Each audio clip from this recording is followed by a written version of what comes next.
next topic is regarding the workshop logistics. I mean, running the workshop, or that is organizing the workshop prior to the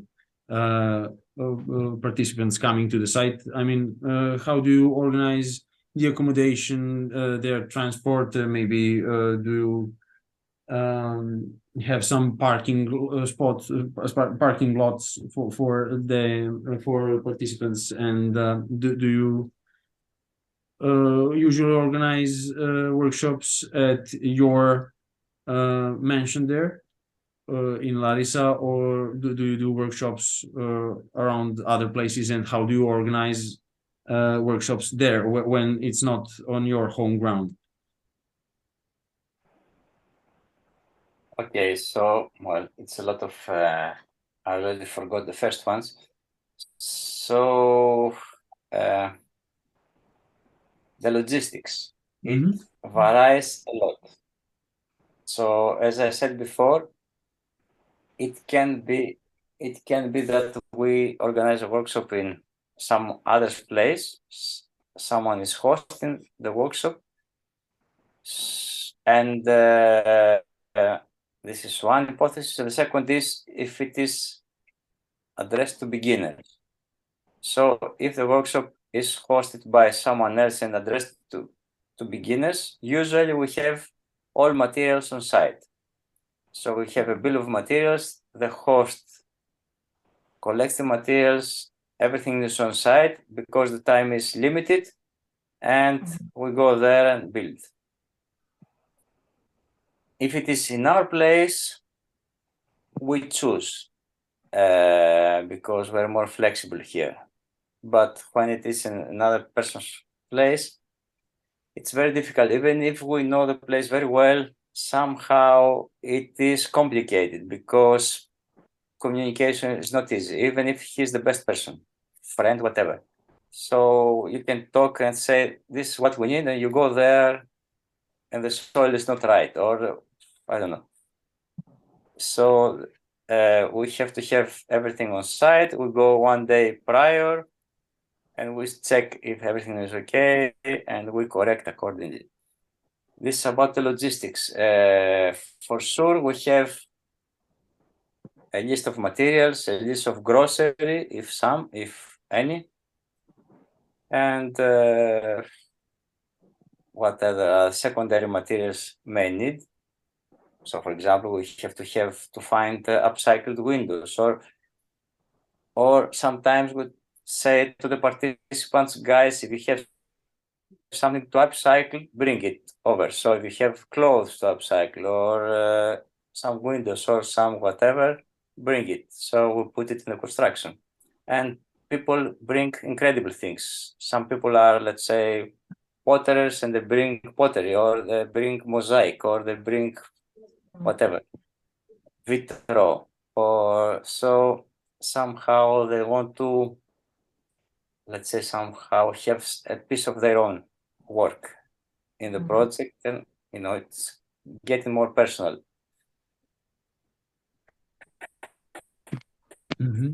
Statistics. What else you parking? Most of the times it's okay. Well, we don't have super many let's say participants. If it's in our place, we arrange accordingly. Usually there's no problem with parking. What else did you ask? Sorry. Yeah, about the accommodation, and I know, for example, for how many participants do you need? How many showers or toilets, or I know they usually use yes. sleep in tents. Yeah. Also, it varies. I mean, we may have a super, for example, now we go to Italy, and it's a super interesting project. I like it very much. It's 15 days, and we are in the forest, chestnut forest, in Amalfi. It's a touristic region very close to Napoli, and everything was, let's say, 2,000 years ago, everything was destroyed by Vesuvio, the volcano. So the goal there is, anyway, the goal there is to build with whatever is local. So we're digging out to find the materials, excavating. We had super many surprises because we found clay 1.5 meters deep, because first was the organic soil too thick because it was super fertile after the extraction. Then we find 0.5 meter of pumice, which is volcanic material, which is super nice for the construction. And then we found the clay 1.5 meter down. And we found other things, so we got good, but I don't remember why I'm saying this. You asked me something. You were talking why you like that project, and the question was about how many toilets for And showers for how many participants? Exactly. So we go there. Exactly. Yes. So we go there. It's a very nice project, but has the minimum of comfort. But the people should know that you come there and there is, let's say, 2 external showers with not necessarily warm water, because it's solar heated, and you have combusting toilets, blah blah. So you have 2 toilets, and people knows. Usually we try to establish, let's say, acceptable, let's say, comfort level for the average person, not for the average, for someone who considers himself a little bit more non-conformist, anyway. Mhm. 2 showers So, for how many people? So, for example, in the farm we have 2 external showers that run with solar heated water for 30 participants. Okay, if someone is super, we have also internal showers with warm water. If someone, I don't know, has special needs, but it's 2 showers, which means that someone maybe don't catch up with the warm water. Okay. And how do you heat the water? For example, if it's solar heated on cloudy days, there's no warm water, right? Yeah, all right. Yes, we have internal showers heated with biogas. Toilets. We have combusting toilets for the hosts, for the not for the hosts, for the guests, and we have biogas toilets for us. We see. Because biogas toilets have to have steady supply of biomass. If you increase or decrease, there is problem with the bacteria. So we can heat the water with biogas, and you can have shower inside if it's very cold. So we have two internal showers with warm water from gas. So what about the food, for example? How many cooks do you have on how many participants? I mean, if there are 30 participants, it's hard to see that one person can cook for all 30 people, or maybe he can, or he or she. But in your experience, how do you organize that, and do you perhaps engage some of the participants and rotate them on helping in the kitchen, doing the dishes or other kind of chores? Yes, we try to engage, but well, also depends on our learning objectives. I mean, it's nice to be engaged, but not. I mean, for example, what we do, we have one cook and one sous chef, one chef and one sous chef, more or less, for 30 people. As I said, we cook only vegan and organic, everything organic, so nothing, and almost zero from supermarket. So everything cultivated or exchanged, let's say.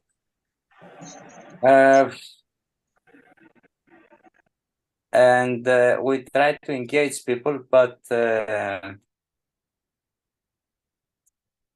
let's say washing the dishes or doing some stuff if they feel exhausted. Some cooking if they feel exhausted, but not, let's say, assigning something that will take their, let's say, training time. So they may do the dishes after dinner, or sometimes we choose everybody to do their own dishes. This is mostly not because, I mean, ecologically, this is not the best thing to do, because you lose a lot of water, a lot of soap, but it's mostly because you want to show people that they have, let's say, to clean their own shit. Also, we have cleaning teams, so some people have to clean a little bit the space, some people have to be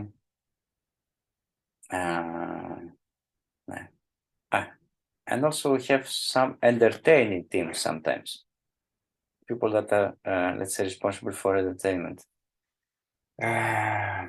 So we encourage people bringing their own musical instruments, so we have some music in the evenings, and people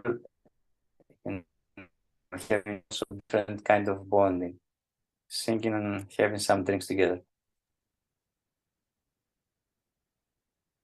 That's great. That's great.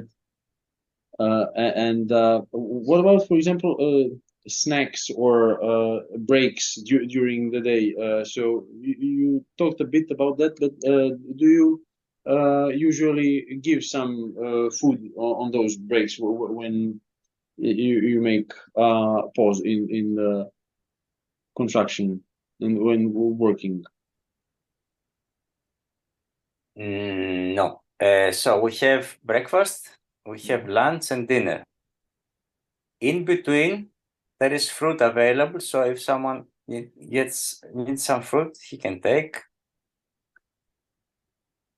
Sometimes, if it is too hot, we can make some lemonade or something refreshment. Now, for example, this time of year, we have mulberries, so we make mulberry drinks. And some other times, it is judging from the, let's say, the tempo of the group, we may offer some alcohol also, some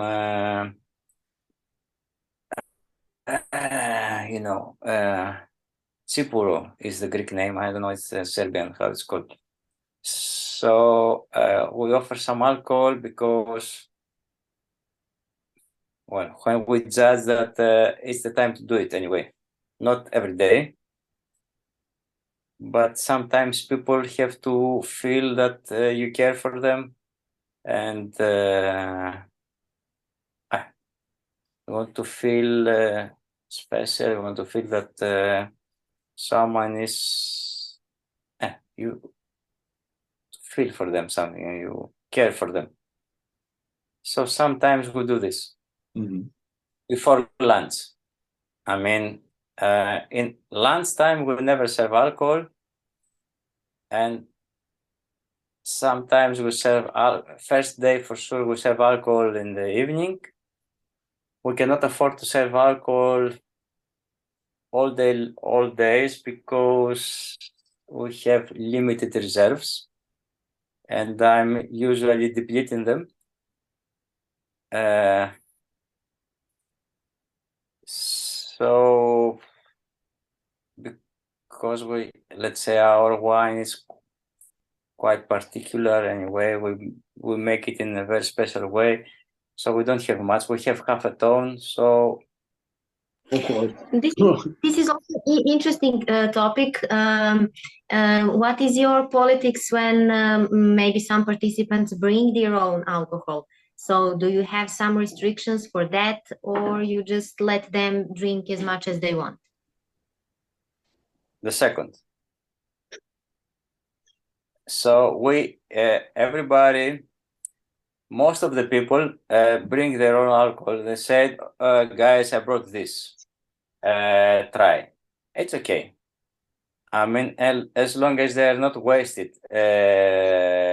So we don't allow alcohol, or at least we do not encourage, because in the middle of the day, because people cannot focus on theory or on the construction.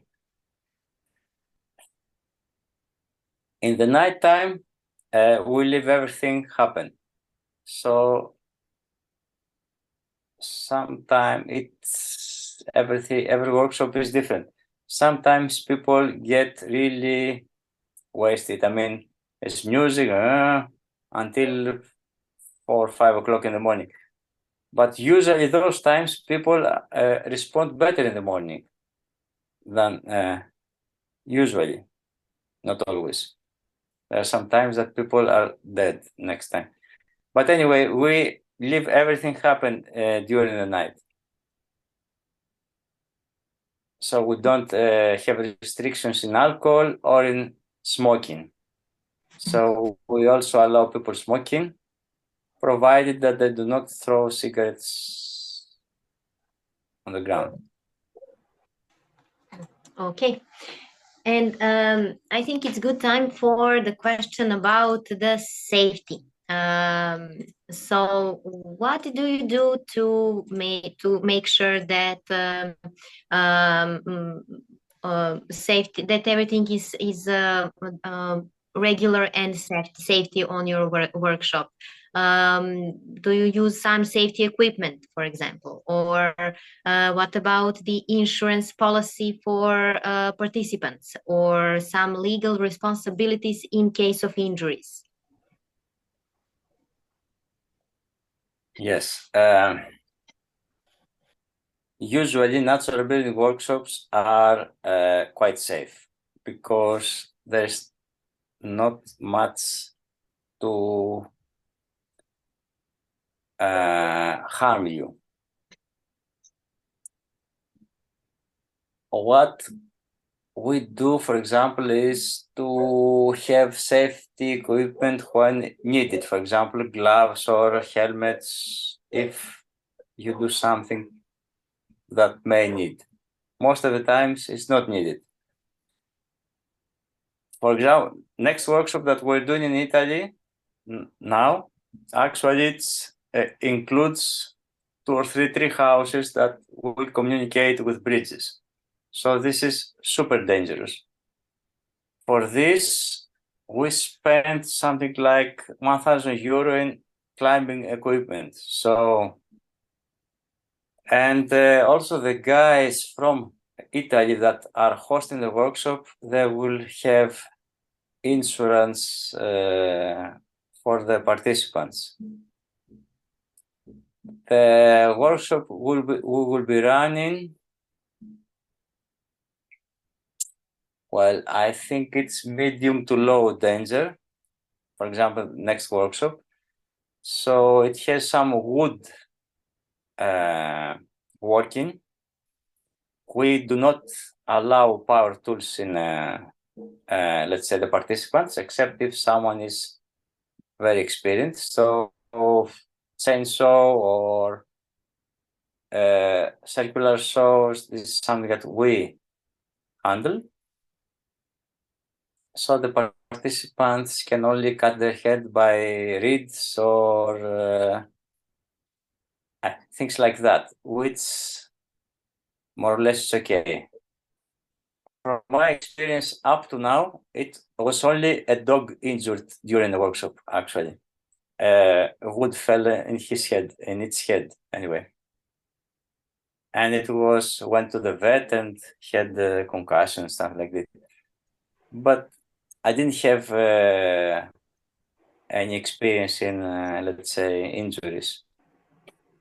It's quite complicated. This is something that I have something worked on. It's a little bit complicated to have an insurance policy for because insurance companies want to know participants and things beforehand, which is not certain before the workshop, and it's a little bit complicated. It's not so expensive, but it's complicated. So sometimes when we do very, let's say, demanding workshops, we do insurance policy, and we usually insure more people than we expect, just to be sure. Anyway, but in most cases we don't. And in case that some injury happens on the workshop, do you know what kind of legal responsibilities you have as an organization? Yes. Yes. But the thing is that if you go to the court, it's a matter of how good is your lawyer against the other guy's lawyer. So, for example, we could even have people signing something like, whatever happens, we're not responsible. Most, not 99.9% of the cases, we don't do it. But I would say this could be a good idea for this workshop. So thank you for bringing up this up. Glad to be of help.